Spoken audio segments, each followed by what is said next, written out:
حضرت سیدنا ابو ہریرہ رضی اللہ تعالی عنہ سے مروی ہے، نبی آخر الزماں، امام الانبیاء، خطیب الانبیاء، خاتم الانبیاء، خاتم المعصومین جناب محمد مصطفیٰ صلی اللہ تعالی علیہ وسلم آپ کا فرمان عالی شان ہے، میرے تیرے آقا نے ارشاد فرمایا کہ جو جمعہ کے روز سب سے پہلے غسل کر کے اول وقت میں مسجد پہنچا، گویا اس نے راہ خدا میں ایک اونٹ قربان کرنے کا ثواب حاصل کیا۔ جو دوسری گھڑی میں پہنچا، گویا اس نے ایک گائے قربان کرنے کا ثواب حاصل کیا۔ جناب رسالت مآب صلی اللہ تعالیٰ علیہ وسلم آپ نے ارشاد فرمایا کہ جو تیسری گھڑی میں مسجد پہنچا ادائیگی نماز جمعہ کے لیے، گویا اس نے ایک مینڈا راہ خدا میں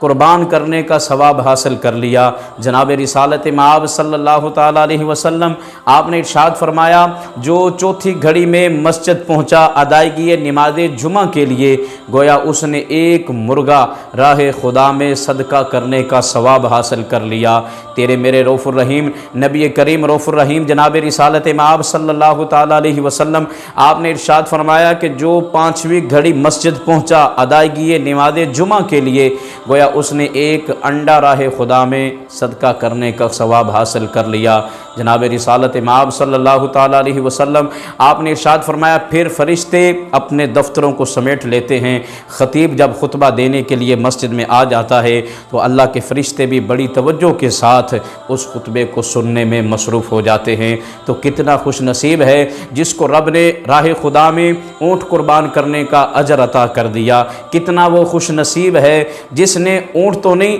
چلو راہ خدا میں ایک گائے قربان کرنے کا ہی اس روز ثواب حاصل کر لیا۔ کتنا خوش نصیب ہے، چلو گائے نہیں تو کتنا خوش نصیب ہے، کم از کم ایک مینڈا ہی راہ خدا میں قربان کرنے کا ثواب حاصل کر لیا۔ کتنا خوش نصیب ہے، چلو مینڈا ہی نہیں، کم از کم ایک مرغا ہی راہ خدا میں صدقہ کرنے کا ثواب حاصل کر لیا۔ ارے چلو فی زمانہ کتنا وہ خوش نصیب ہے، مرغا تو نہیں، چلو ایک انڈا ہی راہ خدا میں صدقہ کرنے کا ثواب حاصل کر لیا۔ لیکن افسوس کتنا بد نصیب ہے جو ان میں سے ایک چیز بھی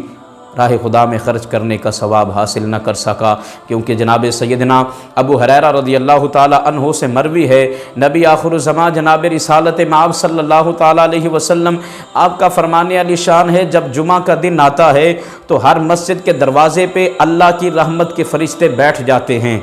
اور لکھتے ہیں سب سے پہلے آنے والے کا نام، لکھتے ہیں سب سے بعد والے آنے کا نام۔ پھر کیا ہوتا ہے، میرے آقا نے ارشاد فرمایا پھر خطیب جب خطبہ دینے کے لیے ممبر کی طرف چلتا ہے، ممبر پر پہنچ کر خطبہ دیتا ہے تو یہ رب کی رحمتوں کے فرشتے اپنے دفتر سمیٹ لیتے ہیں اور دفتر سمیٹ کر خطبہ سننے میں مصروف ہو جاتے ہیں۔ بالآخر افسوس کتنا وہ بد نصیب ہے جو اس دن بھی ملائکہ کے دفتر میں اپنا نام نہ درج کروا سکا۔ اس بابرکت دن میں بھی اللہ کے فرشتوں کے وہ درج کرنے والے جو ایک رب کی طرف سے حکم تھا اور وہ مسجدوں کے دروازے پر بیٹھ کر پہلے آنے والے یا بعد میں آنے والوں کے نام درج کر رہے تھے، ان میں اپنا نام ہی درج نہ کروا سکا۔ افسوس، کاش کہ اس چیز کی ہمیں آج اہمیت معلوم پڑ جائے اور ہم کوشش کریں کم از کم